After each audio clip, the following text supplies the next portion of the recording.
Shalom. First and foremost, I want to give all praises, honor, and glory to Yahweh, Bahasham, Yahushai, Bahasham, Racha Kodesh. Double honors to the elders and the apostles of Great Millstone, and peace and blessings to the elect. And today we're going to go into the book of Job, the 14th chapter. And as Job continues to speak, as you can see here, Job speaks of the finality of death. Man that is born of a woman is of few days and full of trouble. Right, just saying man in general, the mortal man, our life is short, right, and full of hardships. He cometh forth like a flower and is cut down. He fleeth also as a shadow and continueth not. So as a flower that is short-lived, right, you grow one day, the next you're cut down. A shadow that is there, and then once the shade or the object casting it moves or is gone, then the shadow is gone, just like that, just as quickly as it appeared. That's how he likens the life of man. And dost thou open thine eyes upon such an one, and bringest me into judgment with thee? So he's saying, like, Lord, you look at how, like, it's like a man being so, caught up on like a ladybug, or like those tiny little flies. It's like that it is of such little significance for you to be, so attentive to it, to be so deliberate in this judgment that you're bringing upon it. Is how Job is sort of wording it here. Verse 4: who can bring a clean thing out of an unclean? Not one, right? Nobody can do that. Seeing if once the Lord is, what that means is, does that mean that you got a cup that's dirty, you go and wash it, now it's clean? This is no. What this is saying is, once the Most High pronounces something unclean, right? If He declares this to be unclean, like say for example, pork is unclean to eat, right? You can't touch the carcass of it. You can't go and say now it's clean. I sprinkled holy water on it. Nobody can do that because the Lord has deemed it unclean in that sense. Seeing His days are determined, the number of His months are with thee. Thou hast appointed His bounds that He cannot pass. Right, and here, as he's speaking in third person, really generally about the life of man. Right, that as he just mentioned above, how briefly and short our lives are, and our days, our lifespan is determined. Right, it's already set. It's preset. And the number, of months in which you live are with the Lord. He knows how long, you're set to live. Right? As it says, thou appointed his bounds that He cannot pass. Right? Which is however long the Lord has given you, you can't live past that. Right? Now, the other layer of Job 14:5, right, as we often use it, is in reference to Esau. Right? And this time, in terms of his actual dominion or his rulership, which really in general goes for any rulership, right? When used in that sense, because the Lord sets up a time or a duration for you to have that dominion. So Esau, for example, in this time, he has a duration to rule, but as it says, the number of his months are with thee. The Lord already knows how long He's set to reign. And the Lord has set a day or a bound where it's game over, and at that point He can't go past that, right? So that's the other layer or use of this verse here. Verse 6: turn from him that he may rest, till he shall accomplish as an hireling his day, right? So give him a break, right? NKJV: look away from him that he may rest. NLT: so leave us alone and let us rest. Like a hired man, he finishes his day.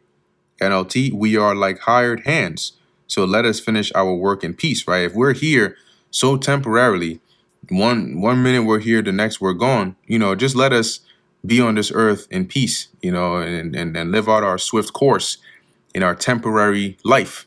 Right? Like one who you've hired to do a job, they're there temporarily.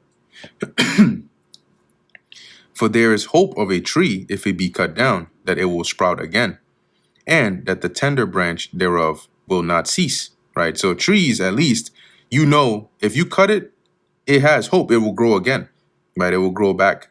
And that the tender branch thereof will not cease. So once it grows back, that those same branches will come back again. Though the root thereof wax old in the earth, and the stalk thereof die in the ground. This is referring to like the tree stump. Because when you can cut a tree. I forgot the term of this, what it's called, but when you cut a tree, it can grow back. And that's what he said. When he says the stalk is referring to the stump, which looks like the tree is dead, but so long as the roots are still alive in the soil, it can grow back, right? If with the proper nourishment. Yet through descent of water, it will bud. See, so meaning it will it would be able to grow back again and bring forth boughs or branches like a plant. However, right, but man dieth and wasteth away. Right, when man dies and you're buried, your body starts to decay and break down. Yea, man giveth up the ghost, and where is he? Right, once your spirit leaves your body, that's it. You're not getting up out of that grave. As the as the waters fail from the sea, and the flood decayeth and drieth up. So just as, and the sea here is like, let's say, more so like a body of water or a river or a stream. Just as, when it's hot enough, right, that water can dry up. And as it says, the flood decayeth and drieth up, just like that. And then that water is gone. So man lieth down and riseth not, till the heavens be no more. They shall not awake, nor be raised up out of their sleep. This now, Job is not here. He's not necessarily like, he's not saying or trying to disprove reincarnation. Okay, we know how that works, but he's saying more so that this is, at least so far, how life works. Once you go to the grave, you don't get back up out of that grave. So, for example, you can have a man that lives, he dies, he's buried, his sepulcher is there, his bones are preserved properly. In the third generation or fourth generation, where that spirit comes back on the earth again, he can go to that sepulcher. If he wouldn't have remembrance, but in my example, let's say he does, he can go to that sepulcher and see, all right, that was where in his past life he was buried.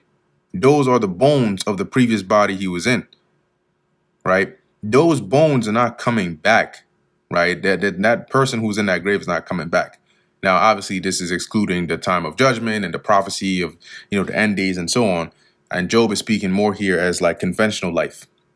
So that's what he means by man lieth down and riseth not, right? Not that your spirit won't come back on earth again, but once you go in the grave in that body, that's it, right? That person is pronounced dead. They're not rising up out of the grave again, nor be raised out of their sleep. Oh, that thou wouldest hide me in the grave, that thou wouldest keep me secret until thy wrath be past, right? So if only, since that's how it works, if only you just put me in the grave, right? Hide me in there so I don't have to endure this until your anger is past. And then it says, thou wouldest appoint me a set time and remember me. And then you come and get me. Once the wrath is past and I don't have to be alive and out here on the earth feeling this pain. If a man die, shall he live again?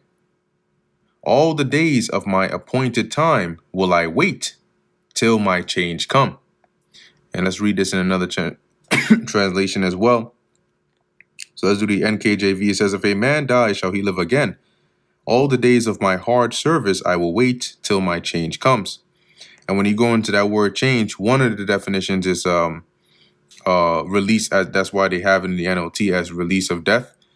And you also have in the NIV, keep forgetting this thing doesn't even load, renewal to come. But it says here in the NLT, can the dead live again? If so, this would give me hope through all my years of struggle, and I would eagerly await the release of death.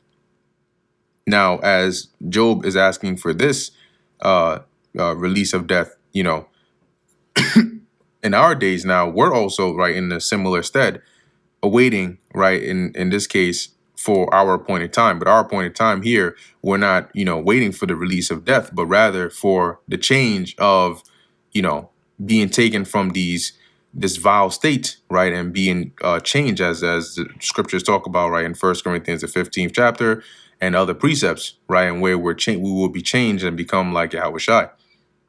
Okay, so it says in verse 15, Thou shalt call, and I will answer thee. Thou will have a desire to the work of thine hands. Right? If only that was the case and you would do that for me, then you would, whatever it is you call, and I'll happily answer you. For now thou numberest my steps. Dost thou not watch over my sin? NLT, for then you would guard my steps instead of watching over my sins. My transgression is sealed up in a bag, and thou sewest up mine iniquity. So get that as well. It says, my sins would be sealed in a pouch, and you would cover my guilt.